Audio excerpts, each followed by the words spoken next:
Assalamualaikum warahmatullahi wabarakatuh. Selamat pagi, salam sejahtera bagi kita semua. Om Swastiastu, Namo Buddhaya, salam kebajikan. Memasuki tahun politik, tak lengkap rasanya jika tidak membahas soal pemilihan umum. Terutama di tahun 2024 ini, pemilihan umum dilakukan secara serentak di seluruh Indonesia. Oleh karena itu, saya akan membahas sedikit mengenai sebuah sistem informasi yang berkaitan dengan pemilihan umum.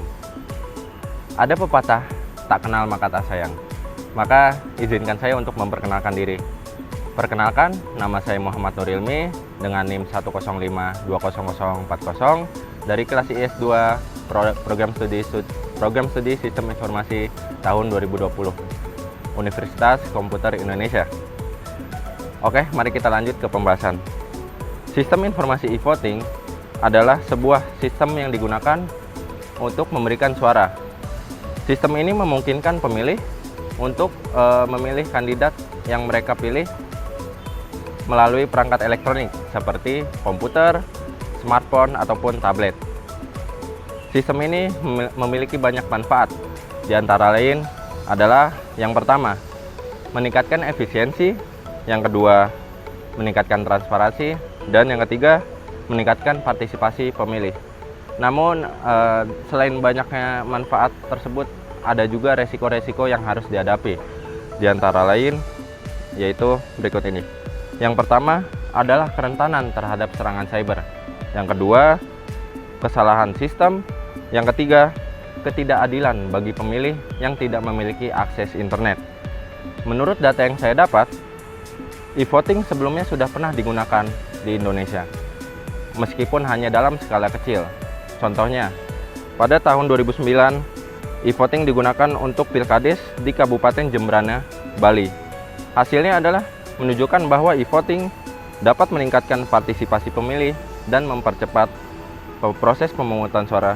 Namun juga terdapat beberapa kendala teknis seperti kerusakan alat dan kurangnya sosialisasi kepada masyarakat. Yang kedua, pada Pilgub DKI Jakarta tahun 2012. Yang ketiga, pada Pilkades serentak di Jawa Barat tahun 2015. Dan yang terakhir, yaitu keempat, pada Pilkades serentak di Jawa Tengah. Secara keseluruhan, sistem berjalan dengan baik dan lancar.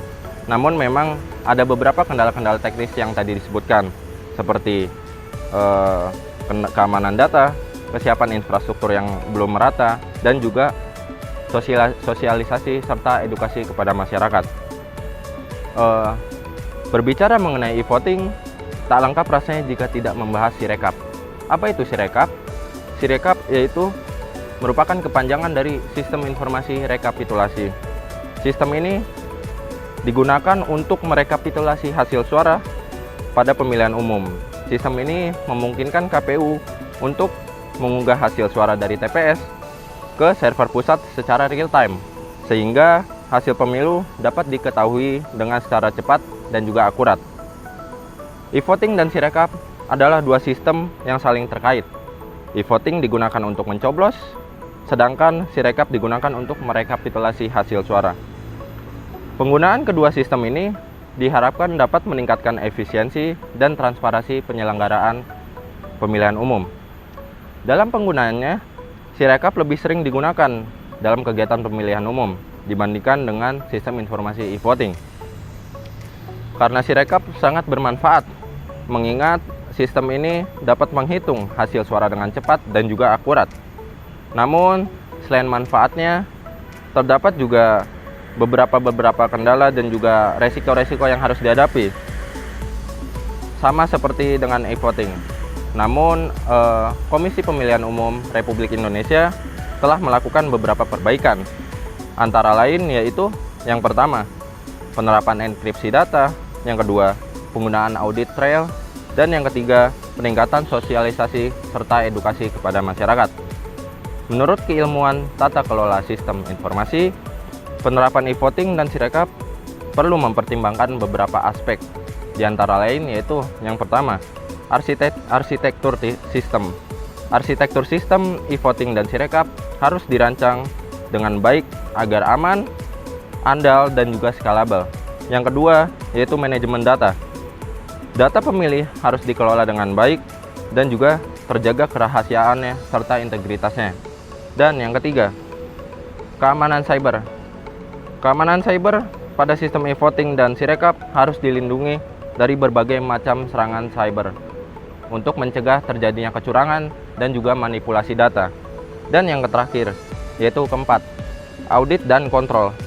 Sistem e-voting dan Sirekap harus diaudit secara berkala untuk memastikan keamanannya yang pasti masih terjaga. Mungkin sekian penjelasan dari saya, kurang lebihnya mohon maaf. Wassalamualaikum warahmatullahi wabarakatuh.